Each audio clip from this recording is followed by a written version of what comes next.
Esto no es la historia que te contaron. Lo que realmente ocurrió con las defensas aéreas de Irán no fue solo destrucción, fue una decisión forzada por la física del campo de batalla moderno. Sistemas diseñados para ver el cielo terminaron obligados a elegir entre dos opciones imposibles: encenderse y morir, o apagarse y desaparecer del combate, y en esa decisión perdieron el control del propio cielo. Hoy vamos a revelar cómo una sola debilidad estructural cambió por completo el equilibrio de poder en la guerra aérea moderna. Si quieres más análisis así, suscríbete al canal, deja tu like, comparte el video y comenta tu opinión, porque lo que viene después cambia completamente la forma en que entiendes la guerra moderna. La versión cómoda de los hechos sobre la defensa aérea iraní y por qué no encaja con la realidad. Se ha repetido con insistencia una narrativa simplificada sobre lo ocurrido con las defensas aéreas de Irán. Según esa versión, el sistema fue neutralizado mediante una abrumadora superioridad de fuego, cientos de misiles, miles de salidas aéreas, una demostración de fuerza tan intensa que cualquier resistencia habría sido inútil desde el inicio. Esa es la explicación cómoda, ordenada, fácil de consumir, pero no refleja con precisión lo que realmente ocurrió. La realidad es considerablemente más compleja y más inquietante desde el punto de vista estratégico. El sistema S-300PMU-2 no es un dispositivo diseñado para retrasar un ataque o ganar tiempo simbólico. Es un sistema concebido para detenerlo, para neutralizar amenazas aéreas de largo alcance antes de que alcancen su objetivo. Sus misiles pueden superar las 100 millas náuticas de alcance, y sus radares tienen la capacidad de seguir múltiples objetivos simultáneamente con alta precisión. No es un sistema experimental ni marginal. Rusia utiliza variantes de esta misma familia para proteger infraestructuras críticas en torno a Moscú. Es, en términos doctrinales, una de las capas más serias de defensa aérea disponibles en el mercado militar actual. Durante años, Irán desplegó estas baterías de forma escalonada alrededor de instalaciones estratégicas clave, y durante ese mismo periodo, los planificadores militares occidentales las trataron con respeto operativo, no como obstáculos menores, sino como sistemas capaces de alterar el cálculo táctico de cualquier incursión. Sin embargo, lo ocurrido no puede explicarse únicamente como resultado de destrucción cinética. Una parte significativa de estas baterías no fue eliminada directamente por impacto de misiles. Fueron neutralizadas por una decisión operativa, una decisión tomada desde dentro del propio sistema de defensa. Y esa decisión no es exclusiva de Irán.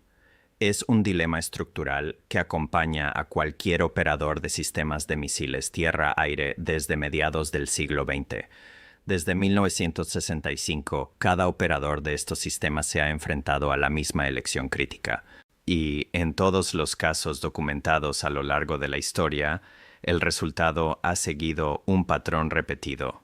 Ninguna solución ha logrado eliminar por completo esa vulnerabilidad estructural.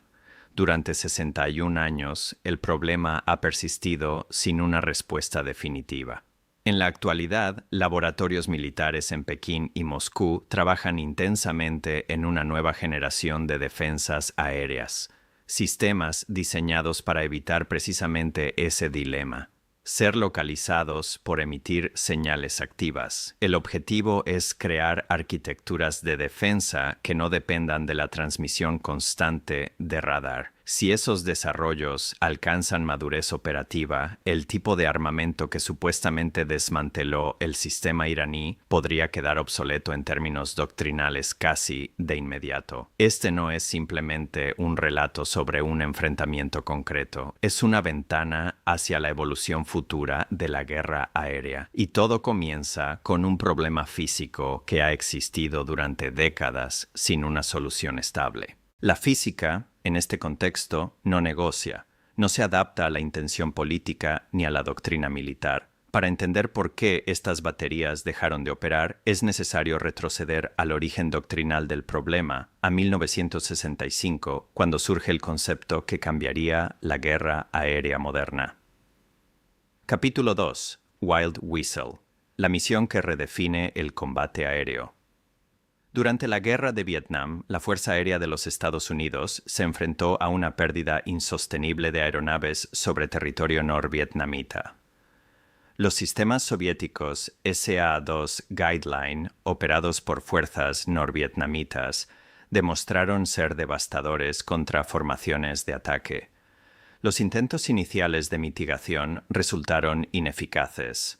Volar más alto no resolvía el problema. Volar más rápido tampoco ofrecía una solución viable.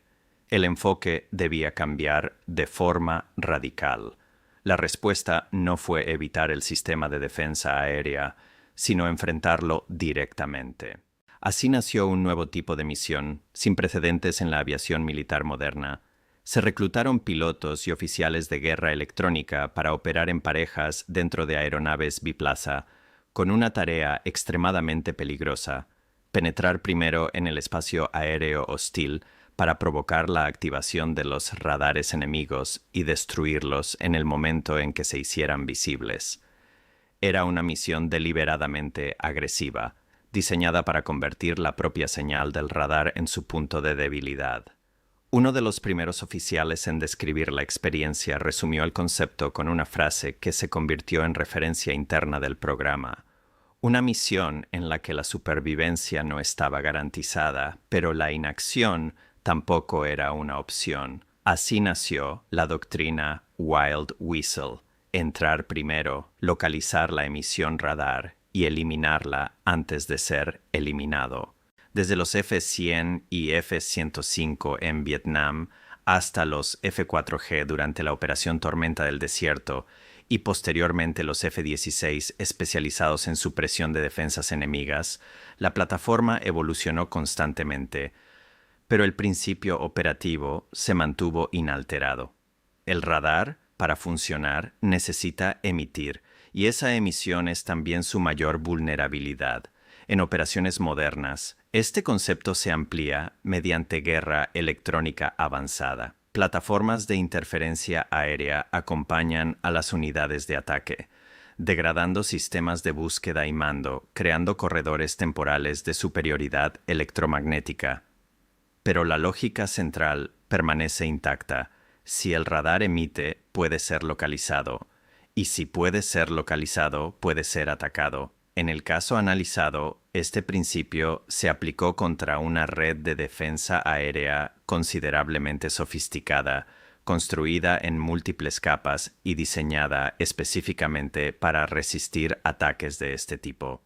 Sin embargo, incluso los sistemas más avanzados siguen sujetos a la misma restricción física fundamental. Deben decidir entre ver o sobrevivir. Y en ese dilema reside el núcleo de todo el problema. El núcleo del problema no es político ni estratégico en su origen. Es físico, y esa es precisamente la parte que lo hace ineludible. Todo sistema de misiles tierra-aire guiado por radar comparte una limitación estructural que no puede ser eliminada mediante doctrina o modernización incremental. Para rastrear y guiar un misil hacia su objetivo, el radar de control de tiro debe permanecer emitiendo de forma continua. Esa emisión constante no es un detalle técnico menor. Es el requisito esencial para que el sistema funcione, pero ese mismo requisito es también el mecanismo que lo expone. En términos operativos, no existe guía sin emisión, y sin guía no existe interceptación. La lógica es tan simple como implacable. Se puede ilustrar con una comparación directa. Un radar activo funciona como una linterna encendida en una habitación oscura. En el momento en que se activa, revela su posición. Apagarla elimina la visibilidad, pero también elimina la capacidad de actuar. El dilema es absoluto. Los sistemas diseñados para suprimir defensas aéreas han explotado esta condición durante décadas. Su función no es neutralizar cada radar individual, sino obligar al operador a tomar una decisión imposible bajo presión operativa. Encender el radar implica exponerse a ser detectado y atacado. Apagarlo implica renunciar a la capacidad de defender el espacio aéreo. Esa es la trampa operativa. En el momento en que un radar emite, puede ser localizado mediante sistemas de detección pasiva. Una vez identificado, los datos de posición se transmiten a sistemas de armas capaces de lanzar misiles antirradiación con alta precisión. La secuencia es rápida y automática: detección, localización, designación de objetivo y lanzamiento. En condiciones de guerra electrónica activa, este ciclo puede completarse en cuestión de minutos o incluso menos. El resultado es una ventana operativa extremadamente estrecha para el sistema defensor. Si el radar permanece activo, se convierte en un blanco. Si se apaga, el sistema pierde su capacidad de defensa. Este dilema no es exclusivo de un sistema concreto. No se limita al S-300 ni a variantes más recientes. Es inherente a toda arquitectura basada en radar activo. Se trata de una limitación estructural, no de una falla de diseño corregible. Fue precisamente esta vulnerabilidad la que dio origen a doctrinas como Wild Whistle, desarrolladas para explotar la necesidad del radar de emitir. El objetivo no es destruir cada sistema individualmente, sino forzar una respuesta operativa que exponga la red defensiva en su conjunto. Y en ese punto, la guerra deja de ser únicamente cinética. Se convierte en una guerra de decisiones bajo presión. Capítulo 4. Dentro de la cadena de ataque. El 28 de febrero.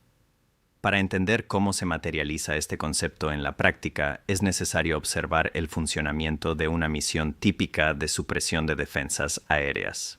En la noche del 28 de febrero, una formación de 2 aeronaves F-16 configuradas para este tipo de misión despega desde una base avanzada en el Golfo. No se trata de una misión convencional. Estas aeronaves operan sin emisión activa de radar propio, reduciendo al mínimo su firma electromagnética. Su objetivo no es ser visibles, sino detectar lo que emite el adversario. A bordo, sistemas de guerra electrónica pasiva escanean el espectro electromagnético en busca de señales activas. Estos sistemas no transmiten, solo escuchan. Cada radar que emite en el área se convierte, sin saberlo, en una fuente de datos. El proceso es puramente geométrico. No requiere interacción directa con el sistema enemigo. Mediante la triangulación desde múltiples posiciones, es posible determinar la ubicación de un emisor con precisión significativa. 2 plataformas que registran la dirección de una señal pueden cruzar sus datos y fijar una ubicación aproximada. En términos prácticos, el radar se convierte en su propia fuente de localización. El operador, sin ser consciente, está proporcionando su posición en tiempo real. Los sistemas de guerra electrónica comparan además características técnicas de la señal, frecuencia, patrón de pulsos y comportamiento de emisión. Estos datos permiten identificar el tipo exacto de radar en funcionamiento. Una vez identificado, el sistema clasifica la amenaza y la asocia a una base de datos de objetivos conocidos. El resultado es una designación precisa de la unidad de radar responsable del control de fuego. En ese momento, los datos se transfieren al sistema de armas. El misil antirradiación es lanzado sin necesidad de mantener contacto visual continuo con el objetivo. Su diseño le permite dirigirse hacia la fuente de emisión detectada previamente. La aeronave lanzadora no necesita permanecer en el área. Puede retirarse inmediatamente tras el disparo. El sistema defensivo, por su parte, se enfrenta a una decisión inmediata: mantener la emisión activa para conservar la capacidad de seguimiento o apagar el radar para evitar ser localizado. Ambas opciones implican una pérdida. Si el radar permanece activo, se expone al impacto del misil. Si se apaga, pierde su capacidad de guía. En muchos casos, la decisión es apagar el sistema, pero el misil no depende exclusivamente de la emisión continua. Capítulo 5. el misil que continúa incluso cuando el radar se apaga. Históricamente, los sistemas antirradiación han evolucionado para superar precisamente esta táctica defensiva. Las primeras generaciones de misiles perdían eficacia si el radar cesaba la emisión. En ese escenario, el proyectil quedaba sin referencia activa y su precisión disminuía. Sin embargo, las generaciones posteriores incorporaron sistemas de navegación inercial y memoria de objetivo, permitiendo que el misil continuara hacia la última posición conocida del emisor. Esto redujo significativamente la eficacia de la táctica de apagado. Las versiones más avanzadas introducen además sensores adicionales en la fase terminal del vuelo, capaces de identificar estructuras físicas asociadas a los radares, incluso cuando no están emitiendo. En la práctica, esto significa que el apagado del radar ya no garantiza seguridad. La antena sigue siendo un objeto físico detectable, y una vez localizada, puede ser atacada independientemente de su estado operativo. El resultado es una transformación del equilibrio táctico. El sistema defensivo pierde la capacidad de escapar simplemente apagando su radar, pero sigue dependiendo de ese mismo radar para operar. Se trata de una contradicción estructural que define el combate moderno en el dominio electromagnético. A medida que estas capacidades evolucionan, la distancia entre detección y neutralización se reduce, y con ello el margen de decisión del operador también se reduce. El problema deja de ser táctico y pasa a ser doctrinal. Apagar un radar cuando se detecta la llegada de un misil antirradiación no es una improvisación táctica reciente. Es una doctrina establecida desde los conflictos de Vietnam. Durante décadas, esta maniobra ha sido considerada la respuesta estándar frente a amenazas guiadas por emisiones electromagnéticas. En su momento funcionaba. Los primeros misiles antirradiación, como el AGM-45 Shrike, dependían estrictamente de la señal activa del radar. Si el radar dejaba de emitir, el misil perdía su referencia y continuaba su trayectoria de forma inercial, reduciendo significativamente su precisión. En ese contexto, apagar el sistema podía salvar la instalación. Era un juego de acción y reacción, radar activo, misil guiado, radar apagado, misil desorientado, un equilibrio inestable pero funcional. Sin embargo, ese equilibrio fue erosionándose con la evolución tecnológica.